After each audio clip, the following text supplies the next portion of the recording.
Jamie, when she was 11 months old, she had some bruises that we couldn't account for, just all over her body. And so I called my dad, who was a surgeon, and asked him what he thought that I should do. And he said I should take her to the doctor and get a blood count. So they realized that that she did have this sort of rare leukemia that only adults get. The doctor actually came in at one point and said he thought she would probably die.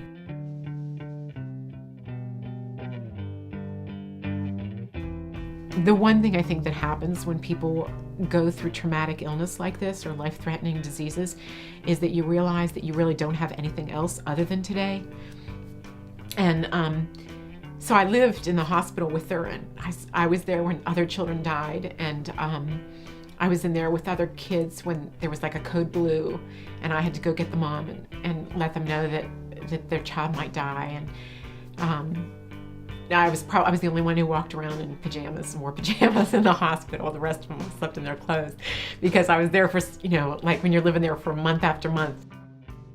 There was one time when, soon after she was diagnosed, that we were sitting in this huge hospital room, and I was just sitting there just staring into space, like most people do, wondering, why God did this to us. And I looked over at her, and she was just staring into space like I was. And I thought, oh my gosh, you don't realize that a child reflects reflects your emotions. And I thought, I'm never going to do this again. So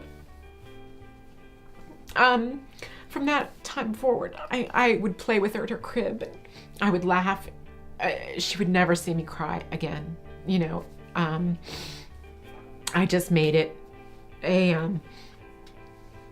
I just always played with her and was happy and positive. I think that's probably what I took from that so much, is that I needed to send her positive energy and rather than negative energy.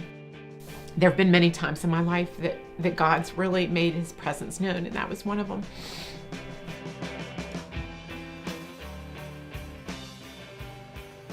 I think one of the biggest messages too that I learned from the NOOMA Today is that you don't want to have any regrets about your life. You don't want to look toward the past, and you don't want to say, oh, always in the future that things are going to get better. But you really need to be in the present for today and really make a difference, if you can, today in someone's life somewhere.